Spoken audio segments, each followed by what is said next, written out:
If you are new to silver stacking, you probably are well aware of the devaluing of this Federal Reserve note, this debt instrument that has lost value month over month and year after year. Folks, that is inflation, and it is something that is happening at a rate that is out of the control of the central bankers. So we take these notes that are losing value and then we buy silver with them. But of course, if you have been buying silver in the last couple of months, you have seen a great fluctuation in the price of silver, and you may not fully understand why and what's going on there. But I'm going to tell you a little bit about a secret to silver stacking that you may not be aware of. We're going to talk about that in this video as we explore.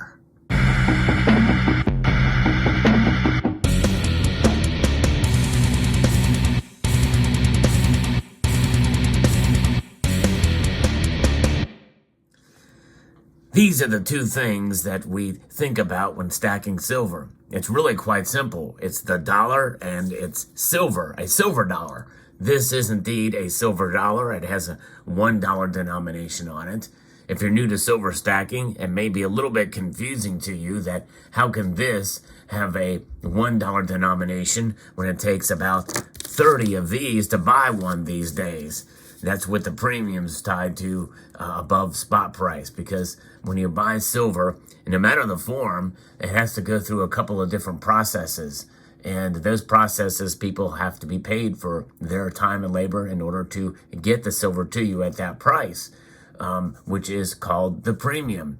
And Silver Eagles really enjoy a higher premium these days. And when you buy a Silver Eagle, you are overpaying based off of other silver products that are out there. So many people think, well, let's go ahead and buy silver bars. They tend to have lower premiums. But nonetheless, when you come down to it, and when you pay for a silver bar or a silver round or a silver coin, you are at risk of losing in the short term if the price of silver goes down. But that's the price of silver. The value of silver is something altogether different in some cases. If you go back and look at a silver's price over the past 107 years, Macro Trends has a great chart that shows silver's price over that time period. You will see that it was indeed fixed for quite a number of years because, you know, our money was founded upon silver. Really, in the end, for everyday transactions, it was done wholly on silver. Very rarely even was gold used. Gold was used. The United States Mint did mint gold coins in the 1800s and even into part of the 1900s, but it wasn't used as frequently and as often. Silver was the working man's money. And essentially for everyday goods and services, that's what you used for transactions. There's really no secret there. In fact, this is an example of a piece of silver that was utilized in the United States. This is what's known as constitutional silver. Article 1, Section 10 of the Constitution. This was entrenched in this particular piece. It's about 0.07 ounces of silver. In fact, it takes about 2 of these to buy one of these today. But what is the secret behind this? Because you can still buy these constitutional coins today by utilizing these Federal Reserve notes. Well, there was a time in history when you didn't have to do that.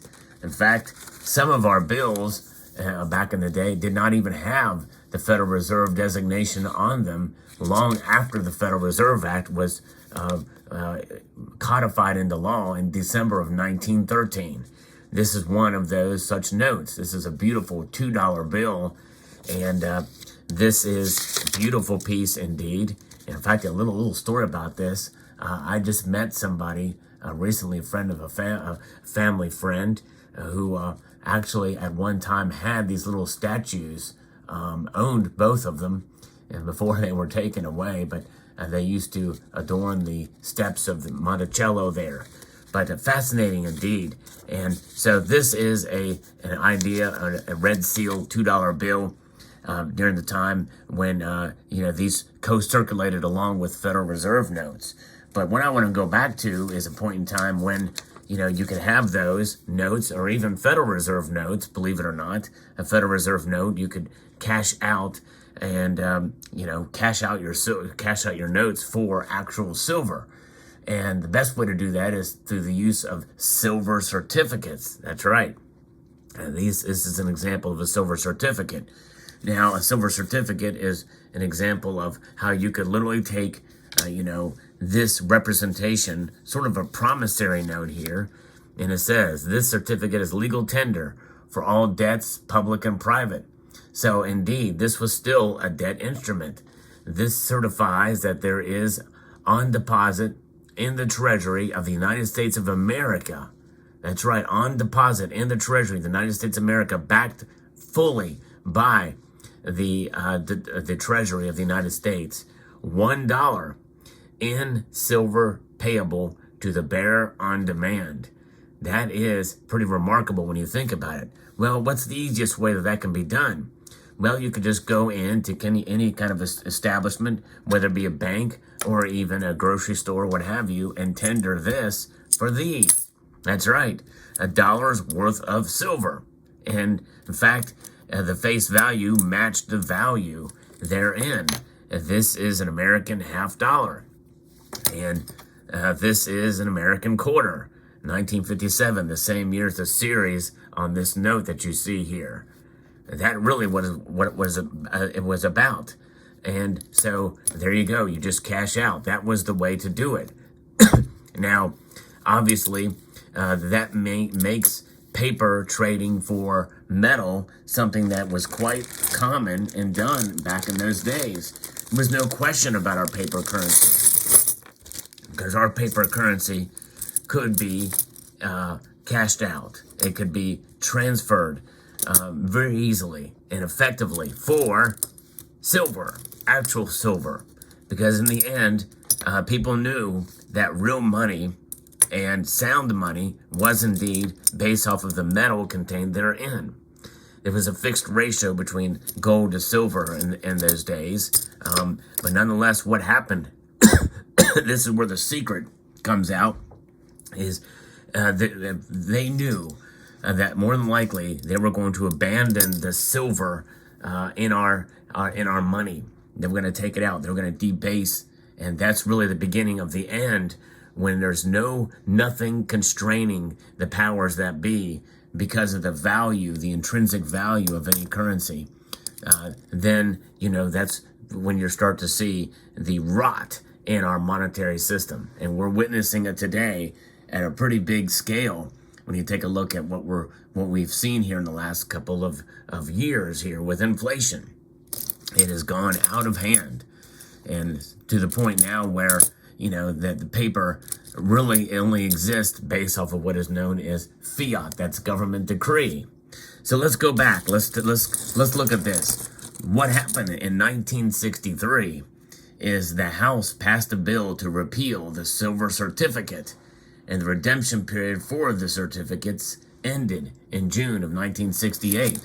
So even though the silver was removed from our money back in 2000, or back in 1964, that was the last year.